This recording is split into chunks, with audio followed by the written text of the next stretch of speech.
Tough to watch on TV, Thomas. You can say that again, having watched the two legs. Anyway, it doesn't matter to Chelsea. They are through to the Champions League semi-final to play either Liverpool or Real Madrid. Although there was a little flutter of worry right at the end. We had to wait a long time for a bit of quality in this match, Keith. Mehdi Taremi certainly provided it, though, didn't he?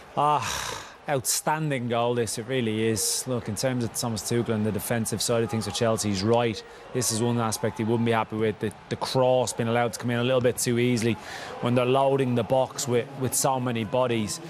But this, the height he takes it at, you can see Mendy absolutely stood firm. Magnificent technique.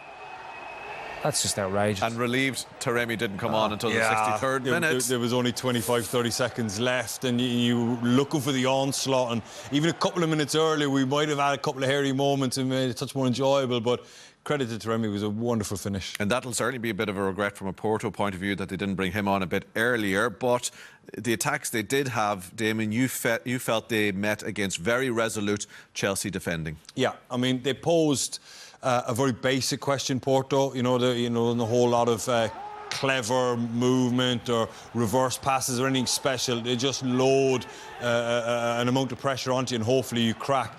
But Chelsea didn't crack, and that's the point. They were really, really solid defensively. Every player fully focused. Just an amount of balls coming in the box. You'd think on the law of averages, and I suppose in the end with the overhead kick they did get it, but it was too little too late. But this type of stuff from Chelsea, lots of bodies back, lots of application, lots of intensity in what they do. Rudiger, I thought, was brilliant. There was a period in the second half where I think he headed 7 or 8 balls in a row, got them all clear. Reece James had a couple of really good ones too, where he comes up and just stands tall, and credit to Chelsea for that. Tuchel was asked in the press conference about this Chelsea team, did they have the leaders that they had in times gone by with the Terry, Lampard, Drogba era. He said Rudiger and Azpilicueta and Kovacic were those type of players. Do you agree with that? He mentioned that last week, didn't he, in the build-up to this game. I would chuck Kante into that equation, most certainly. I think in this day and age, you've got leaders in different ways. It's not as a vocal of a game now, and those charismatic figures and shouters and roarers and ballers and organisers. But I think what they have got is a real collective desire to go well in this, and those clips there showed that defensive resilience that they have got.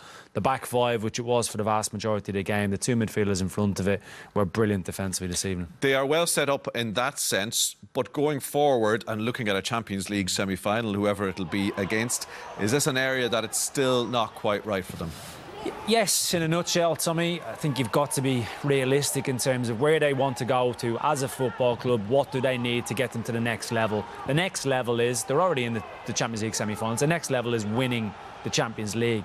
The next level is contending for the Premier League. And for that to happen, they need X factor. They need a predator in the final third. I don't think they have it. They need players that are able to beat players 1v1 to open up the picture. I think the vast majority of what they do has to come as a collective. Even in this instance here, when it comes to Pulisic, who I really like and thought played quite well tonight when he was involved, the touch is just a little bit loose. It needs to be touch finish. See, if you play the way they played tonight against the Real Madrid, where you play back 5 and 2 in front, they got such quality. Modric, Kroos, they will open you up. You can be as good as you want defensively, track as many runners as you want. Sooner or later, somebody's going to do something that you cannot defend. So with that in mind, you have to land a punch of your own. Okay. You have to be effective when you do get your chances, otherwise you're going to get beat. So the game plan for Real Madrid will have to be slightly different. So they will need a bit more of a punch. Again, Liverpool aren't out yet. Or Liverpool. There's none of them watching either. Make a lot of enemies tonight.